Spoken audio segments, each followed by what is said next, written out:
கர்த்தருடைய பரிசுத்த நாமத்து மகிமை. ஆண்டவர் ரட்சகருமாக இருக்கிற இயேசு கிறிஸ்துவின் நாமத்தினால் ஆஸ்வதிக்கப்பட்டதான வார்த்தையில் ஜீவனுள்ளவரே என்கிற இந்த செய்தி வேளையிலே உங்களை சந்திப்பதிலே மிகுந்த சந்தோஷம். கர்த்தர் உங்களை ஆஸ்வதிப்பாராக. கர்த்தருக்கு மகிமை உண்டாகட்டும். ஆமென். அல்லேலூயா. கர்த்தருக்கு ஸ்தோத்திரம், கர்த்தருக்கு மகிமை. உங்களுடைய ஜெப குறிப்புகள் என்ன இருந்தாலும் நீங்கள் எங்களுக்கு தெரியப்படுத்துங்க. உங்களுக்காக நாங்கள் தொடர்ந்து ஜெபிக்கிறோம். கர்த்தர் உங்களை ஆஸ்வதிப்பார். ஆமென். அல்லேலூயா. கர்த்தருக்கு ஸ்தோத்திரம். நீங்களும் ஊழியத்திற்காக ஜெபம் பண்ணுங்க. ஊழியத்தில் இருக்கிற கர்த்தருடைய பிள்ளைகள் உங்களுக்காக அவர்களும் தொடர்ந்து ஜெபிப்பார்கள். கர்த்தருடைய நாமம் மையப்படட்டும். ஆமென். கர்த்தருக்கு ஸ்தோத்திரம். நாம் இந்த மாதம் தியானிக்கக்கூடியதான தலைப்பு வசனத்தை வாசிங்க. சங்கீதங்களின் புஸ்தகம் 8வது சங்கீதம் 6வது வசனத்தை நம்முடைய கரத்தின் கிரியைகளின் மேல் நீர் அவனுக்கு ஆளுகை தந்து சகலத்தையும் அவனுடைய பாதங்களுக்கு கீழ்ப்படுத்தினீர். ஆமென். ஜெபிப்போம். பரிசுத்தமும் கிருபை நிறைந்த எங்கள் அன்பின் பிதாவே, இயேசு கிறிஸ்துவின் நாமத்தினால் உம்மை ஸ்தோத்திரிக்கிறோம். நீர் எங்கள் ஜெபத்தை கேட்கிறவர். நாங்கள் நினைக்கிறதற்கும் வேண்டிக் கொள்கிறதற்கும் மேலான அற்புதங்களை செய்கிறவர் அப்பா. எங்களுடைய வாழ்க்கையில் செய்த அற்புதங்களுக்காக ஸ்தோத்திரம். இந்த வேளையிலேயும் நாங்கள் வாசித்த வசனத்தை தியானிக்க இருக்கிறோம். ஆவியானவர் எங்களோடு இடைப்படுங்க. பேசுகிறது நீங்கள் அல்ல, பிதாவின் ஆவியானவர் இடத்திலிருந்து பேசுவார்னு சொன்னீங்களே. ஆவியானவர் இடைப்படுங்கப்பா. உங்களுடைய வார்த்தையை, உங்களுடைய எழுத்தை சுமக்க அறிவிக்க எவ்வளவேன்னு தகுதி இல்லை. நீதியை வெளிச்சத்தை போல, நியாயத்தை பட்டா பகலை போல விளங்க பண்ணுகிறவர். உங்களுடைய வெளிச்சம் உதிக்கட்டையா. தாழ்த்தி வறுமையாக்குகிறோம். மகிமை, கணம், துதி அனைத்தும் இயேசுவுக்கு செலுத்துகிறோம். இயேசு கிறிஸ்துவின் நாமத்தில் வேண்டி ஜெபிக்கிறோம் ஜீவனுள்ள நல்ல பிதாவே. ஆமென். அல்லேலூயா. கர்த்தருக்கே மகிமை உண்டாகட்டும். நான் வாசித்ததான அந்த அதிகாரத்திலே நாம் தியானிக்கக்கூடியதான காரியம் என்ன பாருங்கள். கர்த்தருக்கு ஸ்தோத்திரம். அதிலே ஆண்டவர் தாவீது பக்தன் மூலமாக அவர் சொன்னதான காரியம் என்ன பாருங்கள். கர்த்தருக்கு மகிமை உண்டாகட்டும். அவன் தீர்க்க தரிசனமாக ஆண்டவர் அவன் மூலமாக பேசியிருக்கிறார்.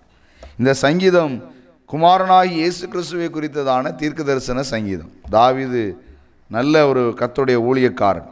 அவன் ஒரு தீர்க்கதரிசி. அவனுடைய தீர்க்க தரிசனத்தின் சாராம்சத்தை தான் நாம் என்ன செய்தோம், வாசித்தோம். கர்த்தருக்கு மகிமை உண்டாகட்டும். அந்த தீர்க்க தரிசனத்தை கர்த்தருக்கு மகிமை உண்டாகட்டும். இயேசு கிறிஸ்துவை குறித்ததான தீர்க்க தரிசனம் அது நமக்கு நிறைவேறும்படி நாம் என்ன செய்து வருகிறோம், தியானித்து வருகிறோம். ஏனென்றால் பிதாவாகிய தேவனுக்கு குமாரனாக இயேசு கிறிஸ்து எப்படி இருக்கிறாரோ அதே போல் அந்த குமாரனை விசுவாசிக்கிற நமக்கும் அந்த பாக்கியம் உண்டு என்று நாம் யோவான் சுவிசேஷத்தில் என்ன செய்கிறோம், வாசிக்கிறோம். அவருடைய நாமத்தின் மேல் விசுவாசம் உள்ளவர்களாகி அவரை ஏற்றுக்கொண்டவர்கள் எத்தனை பேர்களோ அத்தனை பேர்களும் அவருடைய பிள்ளைகளாக முடியவர்களுக்கு என்ன கொடுக்கப்பட்டது, அதிகாரம் கொடுக்கப்பட்டது. அப்படினால் கர்த்தருடைய பிள்ளைகளாக இருக்கிறதான நாம் தேவகுமாரனை நாம் விசுவாசிக்கிறபடினால் நமக்கு அந்த பாக்கியம் கிடைத்திருக்கிறது என்று நாம் என்ன செய்கிறோம், நம்புகிறோம். கர்த்தருக்கு மகிமை உண்டாகும். இதுவே நம்முடைய விசுவாசமாக என்ன செய்கிறது, இருக்கிறது. அந்த விசுவாசத்தை உடையவர்களாக நீங்களும் நானும் காணப்படுவோம். நிச்சயமாய் கர்த்தருக்கு மகிமை உண்டாகட்டும். நீங்கள் அவருடைய பிள்ளைகளாக இருக்கிறீர்கள். ஆமென். பாவத்துக்கு பிள்ளைகள் அல்ல, சாபத்திற்கு பிள்ளைகள் அல்ல. கர்த்தருக்கு மகிமை. பிசாசுக்கு பிள்ளைகள் அல்ல, இருளுக்கு பிள்ளைகள் அல்ல. நாம் தேவனுக்கு பிள்ளைகள். கர்த்தருக்கு மகிமை. ஆனபடினால் தேவகுமாரனுக்கு கர்த்தர் ஆளுகை தந்தார். அந்த ஆளுகையை நமக்கும் தர விரும்புகிறார் என்று சொல்லி என்ன செய்து வருகிறோம், தியானித்து வருகிறோம். ஆளுகை நமக்குள் இராமல் போகிறதற்கு நம்மிடத்தில் என்ன காணப்படுகிறது அதை நம்மை விட்டு என்ன செய்யணும், மாறணும். ஆளுகை வர வேண்டுமானால் நாம் அடிமைப்பட்டு என்ன செய்யக்கூடாது, போகக்கூடாது. ஆளுகை என்றால் இந்த பூமிக்குரிய இம்மைக்குரிய ஆளுகையை நாம் என்ன செய்ய வேண்டாம், நினைக்க வேண்டாம். அது இந்த ஆளுகை அல்ல. அரசியல் மூலமாய் உண்டாகிற ஆளுகை அல்ல. ஆண்டவர் உங்களிடத்தில் என்னிடத்திலே விரும்புகிறதான ஆளுகை, நாம் எந்த காரியத்திற்கும் அடிமையாக என்ன செய்யக்கூடாது, இருக்கக்கூடாது. எதுவும் உங்களை ஆளக்கூடாது அப்படின்னு ஆண்டவர் விரும்புகிறார். கர்த்தருக்கு மகிமை. இன்னைக்கு பொல்லாத ஆவி நேரே ஆளுகை செய்து கொண்டிருக்கிறது. அசுத்தாவிகள் ஆளுகை செய்கிறது. பண ஆசை, பொருள் ஆசை, மாம்சத்தின் இச்சை, கண்களின் இச்சை, பாவமெல்லாம் இன்னைக்கு ஆளுகை செய்கிறது. இன்னைக்கு இந்த ஆளுகை நம்முடைய குடும்பத்தை விட்டு என்ன செய்யணும், மாறணும். இதற்கு காரணம் என்ன? நம்ம இடத்தில் காணப்படுகிற அடிமைத்தனங்கள். நாம் அடிமையாக இருக்க இருக்க ஆளுகை நம்மை விட்டு என்ன செய்யாது, மாறாது. நாம் அடிமைத்தனத்தை விட்டால்தான் நாம் என்ன செய்ய முடியும், ஆள முடியும். கர்த்தருக்கு மகிமை உண்டாகட்டும். இந்த அடிமைத்தனம் நம்மை விட்டு என்ன செய்யட்டும், மாறட்டும். நம்மை அடிமைப்படுத்துகிற காரியம் என்ன? முதல் வாரம் தியானித்திருக்கிறோம் சாபம் என்று. 2வது வாரம் தியானித்தோம் நன்மைக்கு தீமை செய்கிறது என்று. இன்றைக்கு நாம் தியானிக்க போகிறதான காரியம் என்ன? கர்த்தருக்கு மகிமை உண்டாகட்டும். நம்மை அடிமைப்படுத்துகிறதான காரியம். கவனிங்க, கர்த்தருக்கு மகிமை உண்டாகட்டும்.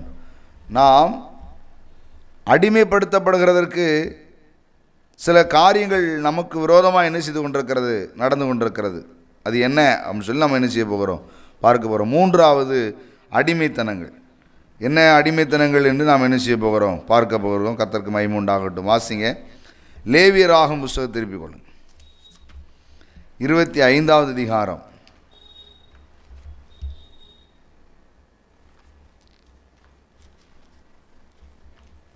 பாருங்க, வாசிப்போம்.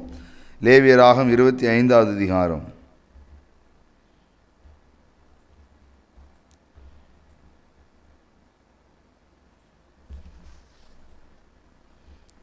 வாசிங்க 39வது வசனத்தை பாருங்க. உன் சகோதரன் தரித்திரனாகி உனக்கு விளைபட்டு போனால் அவனை அடிமையைப் போல ஊழியம் செய்ய நெருக்க வேண்டாம். விளைபட்டு போனால் என்று நம்ம என்ன செய்கிறோம், வாசிக்கிறோம். 3வது நம்மை அடிமைத்தனப்படுத்துகிறதான காரியம் என்ன? விளைபட்டு போனால், விற்கப்படுகிறவர்களாக மாறுறது. இந்த நிலைமை யாருக்கு வருகிறது?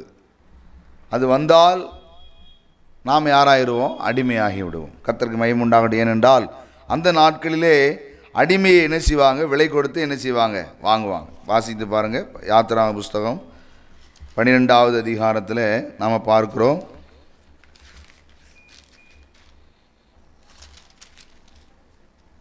பாருங்கள், 12வது அதிகாரத்தில் 44வது வசனத்தில் பாருங்கள். கர்த்தருக்கு மகிமை உண்டாகட்டும். அதில் சொல்லப்பட்டதான வார்த்தையை பாருங்கள். பணத்தினால் கொல்லப்பட்ட அடிமையானவன் என்று நாம் என்ன செய்கிறோம், வாசிக்கிறோம். பணத்தினால் கொல்லப்பட்ட, இது வருகிறதற்கு காரணம் என்ன? இங்கே வாசிக்கிறோம், நாம் சகோதரனாக இருந்தும், நாம் தேவனுடைய பிள்ளைகளாக இருந்தும் இன்றைக்கி அடிமையாக போகிறதற்கு காரணம் என்ன அப்படின்னு சொன்னால், அங்கே வாசித்தோம் பாருங்கள். நாம் தரித்திரப்பட்டதனால், உன் சகோதரன் தரித்திரனாகி உனக்கு விளைபட்டு போனால். இந்த நிலைமை யாருக்கு வருகிறது அப்படின்னு கேட்டிங்கன்னா, விளைபட்டு போகிற நிலைமை யாருக்கு வருகிறது? தரித்திரனாகும் போது வருகிறது. விளைபட்டு போகிறவர்கள் யாராயிருவாங்க, அடிமையாயிருவாங்க. இப்போ நீங்கள் ஒரு பொருள் வாங்குறீங்க, அது உங்களுக்கு உரியது, இனிமேல் அது உங்களுடைய அடிமை. நீங்கள் அதை என்ன வேணாலும் செய்யலாம். கர்த்தருக்கு ஸ்தோத்திரம். உங்களுடைய கார் இருக்குது, உங்களுடைய பைக் இருக்குது, உங்களுடைய வீடு இருக்குது, உங்களுடைய தோட்டம், நீங்கள் வளர்க்குற ஆடு மாடுகள், நாய், மிருக ஜீவன் எல்லாம் நீங்கள் விலை கொடுத்து அதை வாங்கிறதுனால இது இனிமேல் உங்களுக்கு சொந்தம். அது உங்களுக்கு அடிமை. உங்களுடைய விருப்பம் போல் செய்யலாம், விருப்பம் போல் பயன்படுத்திக்கிடலாம். யாரும் உங்களை என்ன செய்ய முடியாது, ஒன்றும் சொல்ல முடியாது. அதே நிலைமை யாருக்கு வந்துடுது? மனுஷனுக்கு வந்துச்சான். யாருக்கு வந்துச்சுன்னு கேட்டிங்கன்னா, சகோதரனாக இருந்தாலும் வந்துச்சான். எப்பொழுது தெரியுமா? தரித்திரனாகும்போது. கவனிங்க, யாருக்கு விளைபட்டு போகிற நிலைமை வரும், விற்கப்பட வேண்டிய நிலைமை வரும் அப்படின்னு கேட்டால், தரித்திரனாகவனுக்கு. யோசேப்பை விற்றாங்க பார்த்தீங்களா? அப்படிதானே? குழியில் தள்ளினாங்க. அதுக்கப்புறம் இன்னொரு சகோதரன் பிளான் சொல்லி கொடுத்தா, அங்கே இஸ்மவேலர்கள் போகிறாங்க, அவன்கிட்ட என்ன செஞ்சுருங்க, விற்றுருங்க அப்படின்னு. உடனே குழியில் இருந்து அவனை தூக்கி என்ன செஞ்சிட்டாங்க, விற்றுட்டாங்க. கர்த்தருக்கு ஸ்தோத்திரம். விற்கப்பட்டவன் அடிமையானான் யோசேப்பு. அப்போ அந்த விலைக்கு கொல்லப்படுகிறவர்கள், விற்கப்படுகிறவர்கள், பணத்திற்கு விற்கப்படுகிறவர்கள் யார்? அடிமைகள். இங்கே வாசிக்கிறோம், யார் விற்கப்படுவாங்க அப்படின்னு கேட்டால், தரித்தராகிறவர்கள் கூட பிறந்தவங்களாக இருந்தாலும் என்ன செய்யப்படுவாங்களாம்? விற்கப்படுவாங்களாம். நல்ல கவனிங்க. அப்போது இன்றைக்கி நாம் அடிமையாகக்கூடாது அப்படின்னா விற்கப்படுகிற நிலைமை நமக்கு வரக்கூடாது. ஏன் விற்கப்படுகிற நிலைமை வருது அப்படின்னா தரித்திரம் ஆகிறோம். கவனிங்க, இந்த தரித்திரம் நம்மை விட்டு என்ன செய்யட்டும்? மாறட்டும். ஆண்டோடைய சமூகத்தில் வந்திருக்கிற நீங்கள், உங்களை என்னையும் பார்த்து ஆண்டவர் சொல்கிறார், நீ ராஜாவாக இருக்கணும்னு சொல்கிறார், ஆளுகிறவனாக இருக்கணும்னு விரும்புகிறார். நீ கையேந்திரவனாக இருக்கக்கூடாது, நீ தரித்திரனாக இருக்கக்கூடாது. இது உன்னை விட்டு என்ன செய்யட்டும்? மாறட்டும். கர்த்தருக்கு மகிமை உண்டாகட்டும். யார் அடிமை ஆவதில்லை, யார் ஆளுகிறவர்களாக இருப்பார்கள் என்று நாம் என்ன செய்வோம் பார்க்கிறோம். கர்த்தருக்கு ஸ்தோத்திரம். இந்த அடிமைப்படுத்துகிற இந்த தரித்திரம் நம்மை விட்டு என்ன செய்வதாக? மாறுவதாக. கர்த்தருக்கு மகிமை உண்டாகட்டும். கர்த்தருக்கு ஸ்தோத்திரம்.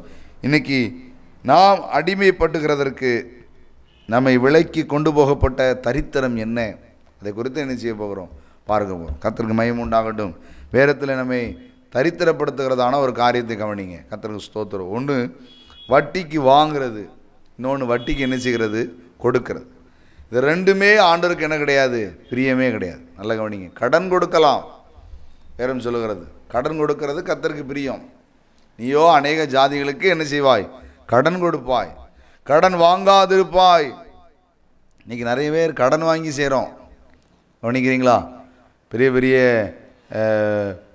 அதாவது பிரசித்தி பெற்றவங்க கூட பெரிய கடன் வாங்குகிறாங்க. கர்த்தருடைய பிள்ளைகளை என்ன வாங்கக்கூடாது? கடன். ஆண்டோட்ட கூடுமான வரைக்கும் ஜெபம் பண்ணுங்க. நம்முடைய நாட்டினுடைய நிலைமையே அப்படி தான் இருக்குது, அப்படி தான் இருக்குது. நம்ம நாட்டுடைய சட்டமே அப்படி தான் இருக்குது. ஆமாம், நிறைய பணம் கொடுத்து நிச்சயம் சேர்த்து வச்சு நம்ம ஒரு முந்திலாம் நமக்கு விவரம் தெரிஞ்ச நாட்களில் நம்ம கொஞ்சம் கொஞ்சமாக சேர்த்து வச்சு ஒரு பொருட்கள் வாங்குவோம். இப்போ அப்படிலாம் வாங்க முடியாது. ஆமாம், நம்ம விருப்பப்படிலாம் அதெல்லாம் என்ன செய்ய முடியாது? செய்யவே முடியாது. அப்போ இன்றைக்கி நாம் அதை சிறிது சிறிதாக சேர்த்து செய்யணுன்னாலும் குறிப்பிட்ட அளவு தான் செய்ய முடியும். மீதியே ஃபைனான்ஸ், கடன், லோன், கடன். இந்த முந்தி கடன் கேட்க அலைஞ்சாங்க. இப்போ ஃபோன் பண்ணி கேட்குறாங்க, வேணுமா வேணுமா வேணுமா. ஏன்னா எப்படியாவது உங்களுக்கு கடன்காரனை ஆக்கிட்டா நீங்கள் என்ன செஞ்சிருவீங்க? அடிமையாயிருவீங்க. வேற சொல்கிறது, கடன் கொடுத்தவனுக்கு கடன் வாங்கினவன் யார்? அடிமை. அதனால் இன்றைக்கி வட்டி வாங்கிறது, வட்டிக்கு கொடுக்கறது, இதெல்லாம் நம்ம விட்டு என்ன செய்யட்டும்? மாறட்டும். கிறிஸ்தவர்கள், தேவ பிள்ளைகள் ஒரு நாள் வட்டிக்கு என்ன செய்யக்கூடாது? கொடுக்கக்கூடாது. பைபிளில் சங்கீதத்தில் எழுதப்பட்டிருக்கிறது, உன் பணத்தை வட்டிக்கு கொடாதிருப்பாயாகன்னு போட்டிருக்கு. அதனால் தேவ பிள்ளைகள், கிறிஸ்தவர்கள் ஃபைனான்ஸு அது இதெல்லாம் என்ன செய்யக்கூடாது? நடத்தக்கூடாது. அதெல்லாம் தவறு. கர்த்தருடைய பிள்ளைகளுக்கு உண்டான தொழில் அது கிடையாது. சிட் ஃபண்ட் நடத்துறது, ஃபைனான்ஸ் நடத்துறது, வட்டிக்கு கொடுக்கறது, இதெல்லாம் இதை செய்கிற பிள்ளைகள் ஒரு நாளும் ஆசீர்வதிக்கப்பட முடியாது. அந்த பாவம் அவர்களை சந்ததியாக பிடிக்கும். கவனிச்சுக்கோங்க. நீங்கள் ஏழைக்கு இறங்கலாம், கடன் கொடுக்கலாம், அது தவறல்ல. ஏன்னா இன்றைக்கி அதே ஒரு தொழிலாக மனுஷன் என்ன செஞ்சிட்டாங்க? தவறு இல்லைன்னு சொல்ல ஆரம்பிச்சிட்டாங்க. இன்றைக்கி கவனிங்க, யோசித்து பாருங்கள். கர்த்தருக்கு ஸ்தோத்திரம். எப்படி வேசித்தனமும் விபச்சாரமும் பாவமாக இருந்ததோ அதே இன்றைக்கி தொழிலாக்கிட்டாங்க. பாம்பேக்கெலாம் போனீங்கன்னா அது என்னது? தொழில். அங்கே போய் போலீஸ் அரெஸ்ட் பண்ண முடியாது. யோசித்து பாருங்கள். அப்போது பாவமாக இருந்தது தொழிலாகிட்டு. சாராயம் காய்ச்சினது பாவமாக இருந்தது, சாராயம் குடித்தது பாவமாக இருந்தது. இப்போ சாராயம் காய்ச்சறது என்ன ஆயிடுச்சு? ஃபேக்ட்ரி ஆயிடுச்சு, தொழிலாகிடுச்சு, கவர்மெண்ட்டே செய்யுது. அப்போது இது எல்லாம் பாவங்கள் எல்லாம் இப்போ என்ன செய்ய ஆரம்பிச்சிட்டாங்க? உத்தரவாதம் ஆயிடுச்சு. அதனால் சத்தியம் ஒரு நாளும் மாறாது. ஆண்டுடைய வார்த்தை ஒரு நாளும் மாறாது. மனுஷன் மாறிடலாம், நாடு சட்டமெல்லாம் மாறி போயிடலாம், சத்தியம் ஒரு நாளும் மாறாது. கவனித்துக்கோங்க. கர்த்தருக்கு மகிமை உண்டாகட்டும். சத்தியம் என்ன சொல்லுகிறது பாருங்கள், நீ வட்டிக்கு கொடாதிருப்பாயாகன்னு போட்டிருக்கு. இந்த வட்டி கொடுக்குற அனுபவம் நம்ம விட்டு என்ன செய்யட்டும்? இது ஒரு மனுஷனை தரித்திரமாகும், அவனை தரித்திரமாக்கும். ஏதோ ஒரு ஏழைக்கு ஒரு முடியாத நிலைமைக்கு அவன் வாங்கியிருப்பான், மேலே வட்டி குட்டி போட்டு அந்த குடும்பமே நடுத்தருக்கு வந்துடும். நல்லா கவனிங்க. இந்த நிலைமைலாம் நம்ம விட்டு என்ன செய்யட்டும்? மாறட்டும். வேதத்தில் ஒரு தீர்க்கதரிசியை குறித்து எழுதப்பட்டிருக்கிறது, அவன் கடன் வாங்கி வச்சுட்டு செத்து போயிட்டானான்.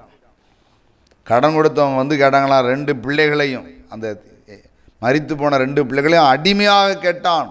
அந்த அம்மா வந்து அழுறா தீர்க்கதரிசிட்ட வந்து, ஐயா என் பிள்ளைகளை அடிமையாக கேட்குறாங்க ஐயா. ஏம்மா சும்மையாம்மா கேட்குறான்?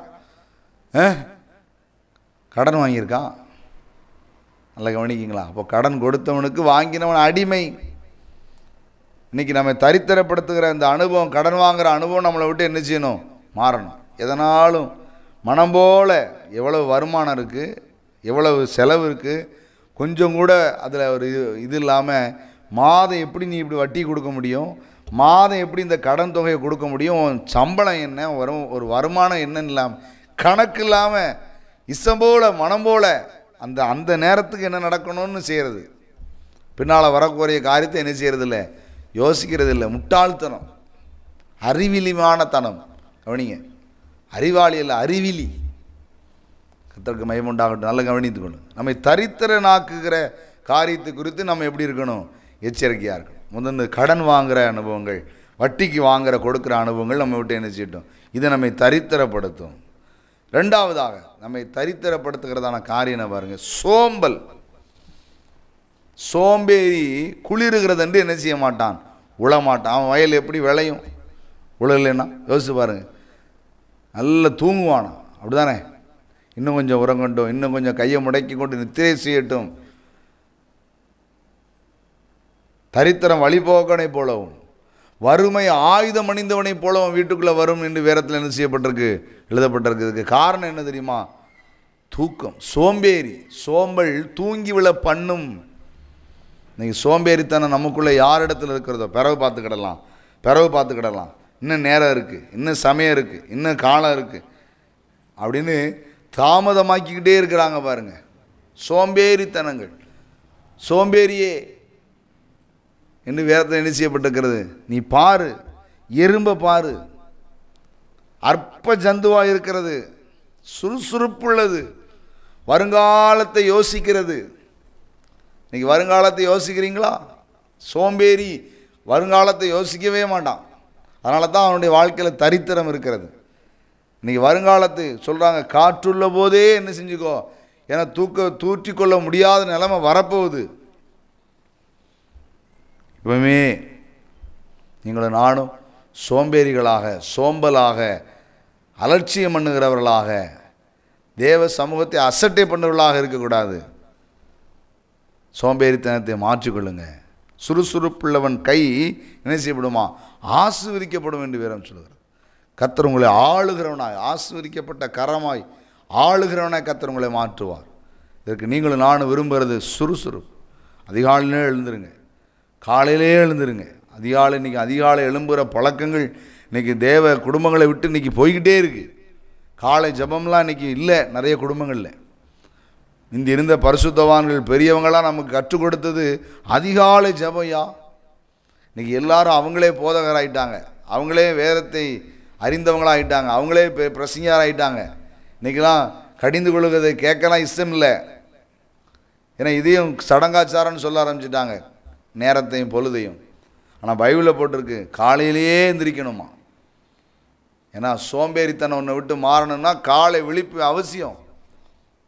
கவனிங்க, கர்த்தருக்கு ஸ்தோத்திரம். இன்றைக்கி இந்த சோம்பேறித்தனம் உங்களை விட்டு மாறிட்டுனா தரித்திரம் மாறிடும்.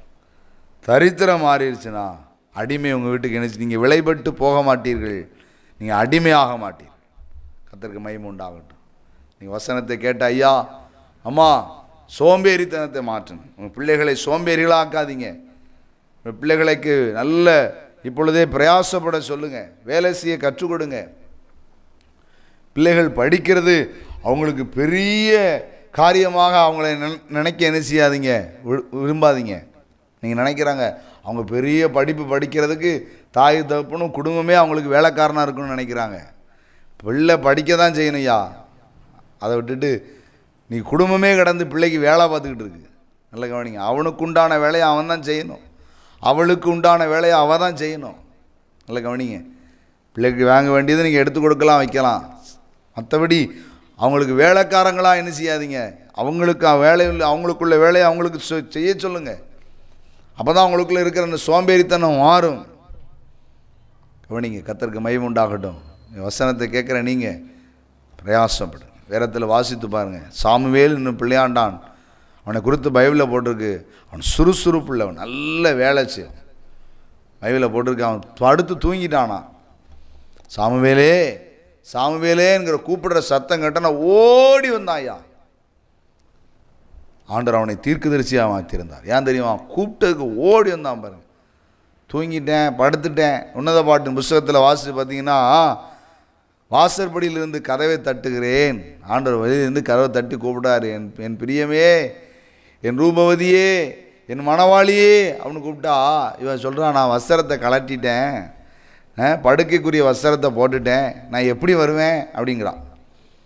நல்ல கவனிங்க. அப்புறம் மணவாளன் போயிட்டாரு. போனதுக்கப்புறம் திரும்ப தேடி என்னத்துக்குயா நீ வசனத்தை கேட்ட? ஐயா அம்மா, இப்பொழுது செய்ய வேண்டியது இப்பவுமே செய்யுங்க ஐயா. இன்னைக்கு உரியதை இன்னைக்கே செய்யுங்க. நாளைக்கு செய்ய வேண்டியது இன்னைக்கு உங்களுக்கு நினைப்பூட்டப்படுமானால் செய்யு, தாமதப்படுத்தாத. சோம்பேறித்தனம் உன்னை தரித்திரவனாய் மாற்றும். தரித்திரம் உன்னை விலைக்கிரயமாய் கொல்லப்படுறதுக்கு மாற்றும். விலைக்கிரயத்துக்கு கொல்லப்பட்டவன் அடிமையாவான். கவனிங்க.